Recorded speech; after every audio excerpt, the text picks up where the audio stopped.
नमस्कार मंडळी. आजच्या व्हिडिओमध्ये आपण कापुराचे फायदे पाहणार आहोत. व्हिडिओ शेवटपर्यंत नक्की पहा. पूजेसाठीचा कापूर आहे बहुगुणी.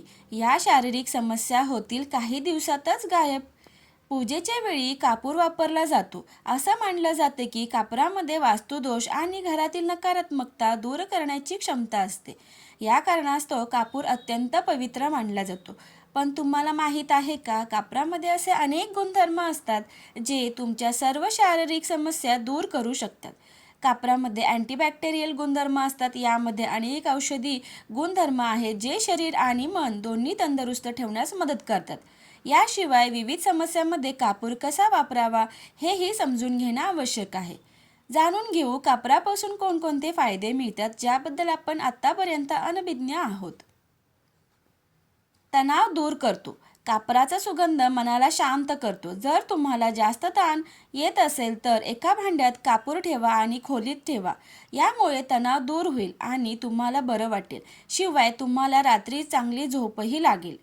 डोकेदुखी दूर करतो. डोकेदुखीचा त्रास असल्यास कापूर, शुंठी, अर्जुन वृक्षाची साल आणि पांढरं चंदन समप्रमाणात बारीक करून कपाळावर लावावं. थोडा वेळ तसंच राहून द्यावं. या उपायानं तुम्हाला भरपूर आराम मिळेल. स्नायू वेदना किंवा खोकल्यामध्ये आराम. स्नायूच्या वेदना कमी करण्यासाठी कापूर देखील उपयुक्त मानला जातो. यासाठी मोहरीच्या तेलात कापूर टाकून नियमितपणे शरीराची मालिश करावी. खोकला झाल्यास या तेलाने छाती किंवा पाठीला मालिश करा. तुम्हाला भरपूर विश्रांती मिळेल. तुम्ही मोहरीऐवजी तिळाचं तेलही वापरू शकता. शिवाय सर्दी झाल्यास गरम पाण्यात कापूर टाकून वाफ घेतल्याने आराम मिळतो. खोबरेल तेलात कापूर मिसळून नियमितपणे त्वचेवर लावावं. यामुळे त्वचेवरील डाग दूर होतात आणि त्वचा स्वच्छ होते. पण जर त्वचा तेलकट असेल तर तज्ज्ञांचा सल्ला घेतल्यानंतर हे करा. खोबरेल तेलात कापूर मिसळून केसांमध्ये लावल्याने कोंड्याची समस्या दूर होऊन केस काळे राहतात. हिवाळ्यात टाचांना भेगा पडण्याची समस्या खूप सामान्य आहे. अशा स्थितीत कापूर तेलात पाणी मिसळा आणि त्यात काही वेळ पाय ठेवा.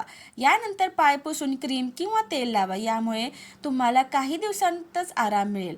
वेदना आणि सूज, स्नायूंचे दुखणे, सांधेदुखी म्हणजे आर्थरायटिस आणि मुकामार लागल्यास कापूर तेल लावावे, कारण त्यात वेदनाशामक गुणधर्म असतात.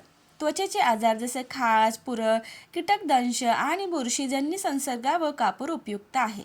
केसांसाठी, केसांमधील कोंडा आणि खाज कमी करण्यासाठी तसेच केसांची वाढ सुधारण्यासाठी याचा वापर केला जातो.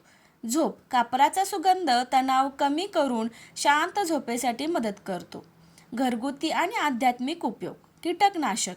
मच्छर, माशा आणि पतंग यांना दूर ठेवण्यासाठी कापूर प्रभावी आहे. हवा शुद्धीकरण. घरात कापूर जाळल्याने हवा शुद्ध होते आणि वातावरण सकारात्मक बनते. वास्तुदोष. धार्मिक कार्यांमध्ये कापूर वापरल्याने घरातील नकारात्मक ऊर्जा आणि वास्तुदोष दूर होतात असे मानले जाते.